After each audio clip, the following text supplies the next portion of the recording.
Datas especiais de uma forma diferente. Reserve uma suíte Champion. Relaxe e aproveite no Champion. A maioria dos brasileiros consome apenas as imagens. Apenas um terço da população pode pagar pelos serviços e produtos anunciados na televisão. E atestando a qualidade, consiga a assinatura original de Bacardi. Entendeu? Anota aí. Bacardi. Receita de prestígio. A lei brasileira permite que as redes tenham apenas alguns canais. Os outros são canais independentes que se afiliam a uma rede. Para administrar uma estação de rádio ou de TV, o proprietário necessitava, naquela época, de uma concessão do governo federal. Para ser mais preciso, do próprio presidente da República. O presidente da República, que tinha a exclusividade dessa concessão, destinou esses canais de rádio e TV aos seus amigos, aos seus correligionários, aos representantes dos seus grupos políticos nos estados, nos municípios. Isso sem qualquer tipo de critério. Não foi utilizado um critério social, né, de as instituições educacionais, absolutamente. O critério foi um só, o favorecimento político. Se eu fosse o presidente e se tivesse o poder de dar uma licença ou concessão a alguém, eu jamais a daria a um inimigo. Calcula-se hoje que cerca de 2/3 dos canais de TV sejam controlados por políticos, direta ou indiretamente. Não há nenhum impedimento a que o político seja dono da televisão. O que há, porque nós temos muito o regime do formalismo e do faz de conta, o que há é a proibição de que o político seja o diretor, mas não o dono. Note bem, eu posso ser deputado federal ou governador do estado, tenho a televisão e ponho lá ou meu filho, ou meu partido, meu correligionário, ou meu empregado, como se fosse o diretor, mas eu próprio, não sendo o diretor do ponto de vista formal, sou, em verdade, o controlador da empresa. De maneira que não existe na legislação brasileira um remédio eficaz para esta, digamos assim, deturpação, deformação do domínio dos meios de comunicação pelo político.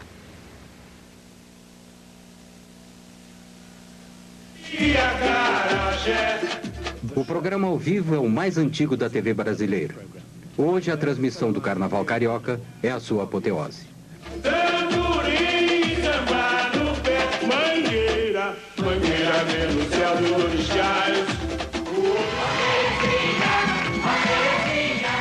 O incrível Chacrinha era o mestre dos apresentadores brasileiros. Seu caráter anárquico era tão excessivo para a ditadura dos anos 70 que a TV Globo cancelou seu programa por 10 anos. Alô, atenção! Eu vim para confundir e não para explicar. Globo e você, tudo a ver. Aos domingos, há uma batalha de programas na televisão brasileira. Na Globo não há novelas nem noticiários. Seu programa da tarde é o Domingão do Faustão. Uma mistura de música, Olimpíadas Bobocas e catástrofes domésticas. Aqui o Domingão do Faustão, diretamente do Teatro Fênix para as 89 mil emissoras da Rede Globo. Olha aí. Brincadeira. Vai com a prancha na mão e a outra prancha solta. Olha onde foi. Primeiro round. Essa é a George Foreman. Ao Holyfield. Coitado. A supremacia de audiência da TV Globo é às vezes ameaçada aos domingos pelo programa de 12 horas de Silvio Santos, em sua própria rede, a SBT. Silvio Santos começou na Globo e se afastou em 1975. In 1975. Ela é os médicos lá mesmo ainda. Vamos abrir as portas da esperança. Na parte da Porta da Esperança, as pessoas vêm pedir coisas. Algumas conseguem, outras não. Sua futura cunhada ganhe um kimono e um fultão. Isso. Só isso? Só isso. É isso que você quer? É um kimono e um fultão? Isso. Bem, eu não conheço, mas vamos abrir as portas da esperança. Eu acho que já vai embora. Olha sim. Silvio Santos ficou super rico com seu esquema do baú da felicidade. Atraídos por prêmios fabulosos, os sócios pagam prestações regularmente, que lhes permite comprar produtos em lojas especiais. Com a estabilidade econômica, poucos mantêm seus pagamentos por muito tempo. Seu prejuízo é o lucro de Silvio Santos. Peão da casa própria. Bom, mas já teve aqui uma vez. Já, essa é a segunda vez. Ah, essa é a segunda vez. Agora é que eu estou começando a entender. É a segunda vez, então não foi possível localizar a sua mãe. Ah, bom. Não foi possível. Ok, então venham para o palco, né? Então vamos abrir as portas da esperança. Na verdade, Silvio Santos poderia ter reunido a mãe e filha logo depois da primeira apresentação. Mas ele adiou o reencontro para apresentá-lo em seu programa. Foi apenas um pequeno atraso. Até aquele momento, a mãe da mulher, já doente, tinha ficado tão doente que não pôde comparecer. Uma outra filha teve que ir em seu lugar. Se seu partido não tivesse sido desqualificado em função de algumas questões técnicas, Silvio Santos teria sido candidato à presidência do Brasil em 1989. Globo e você, tudo a ver. A visão comum da Globo com sua audiência é mostrada todos os domingos no Fantástico. Desde 1973, este show de shows, este show da vida, utilizando notícias, diversão e falso otimismo, tem sido o carro-chefe da programação de domingo à noite na Globo.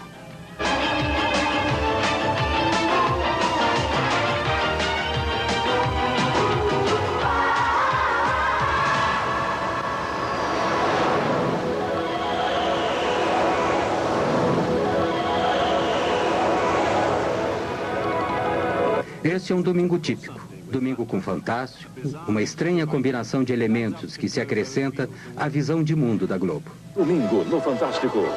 Disney World, a fabulosa indústria da diversão, visitada por mais de 20 milhões de crianças e adultos do mundo inteiro todo ano.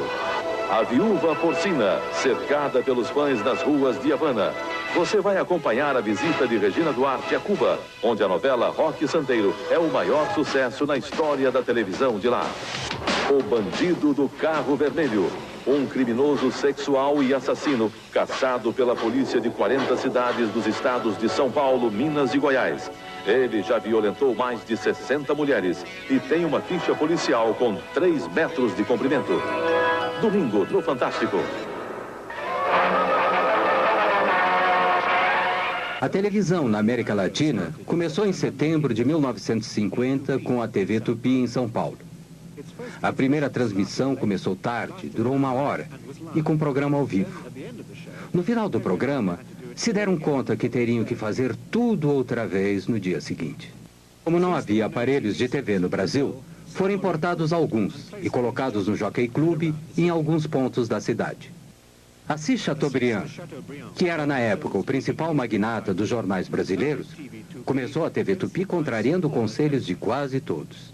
A produção da Tupi era direcionada à elite que podia se dar ao luxo de ter televisões.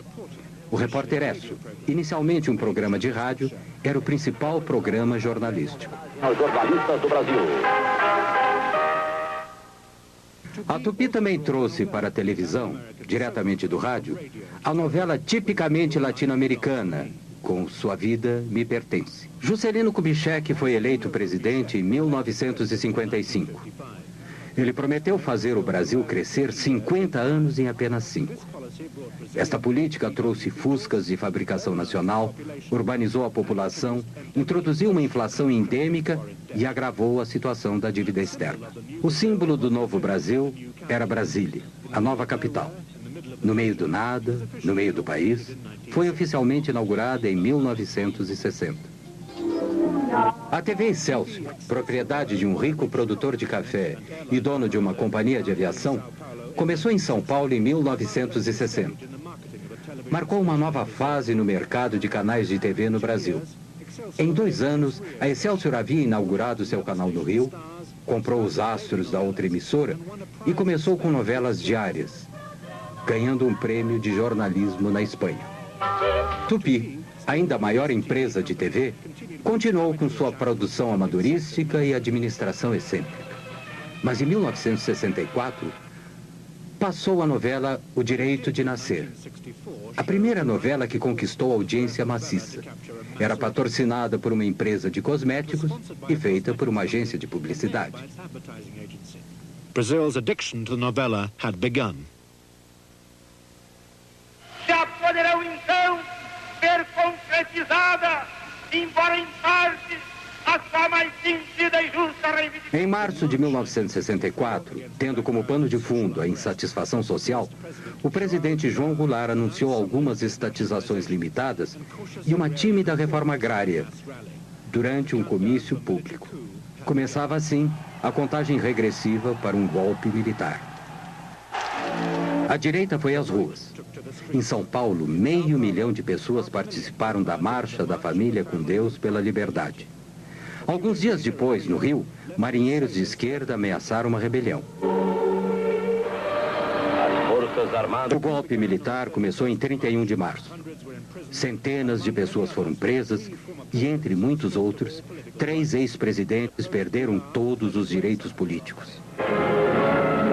No Nordeste, como em todo o Brasil, de norte a sul, a Revolução Democrática venceu. No dia seguinte, o embaixador americano informou Washington que a suposta Revolução Democrática tinha tido 95% de sucesso. A Escola Superior de Guerra, o cérebro dos militares, estava por trás do golpe. Foi criada a partir do modelo da Escola Nacional Americana de Guerra e se inspirava em sua Guerra Fria anticomunista.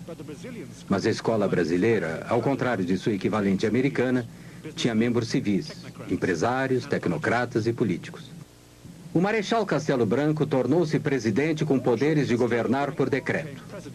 Em 1965, a democracia multipartidária foi oficialmente extinta.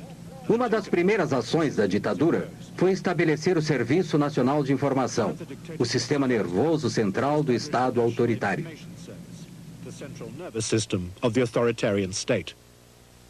A TV Globo foi ao ar no Rio de Janeiro em 26 de abril de 1965, pouco mais de um ano depois do golpe militar. Nem sequer sonhava com uma rede de televisão. O que existia era mesmo a TV Globo, Canal 4, Rio de Janeiro. Roberto Marinho era o dono da emissora. Seu pai fundou o jornal O Globo em 1925, mas morreu logo depois. Seus filhos herdaram o jornal. Aos 26 anos, em 1931, Roberto Marinho tornou-se diretor do jornal. Na década de 40, ele inaugurou a Rádio Globo. Marinho obteve sua primeira concessão de TV em 1957, do presidente Kubitschek, cujo governo ele apoiava, e a segunda de João Goulart, cujo governo ele ajudou a depor.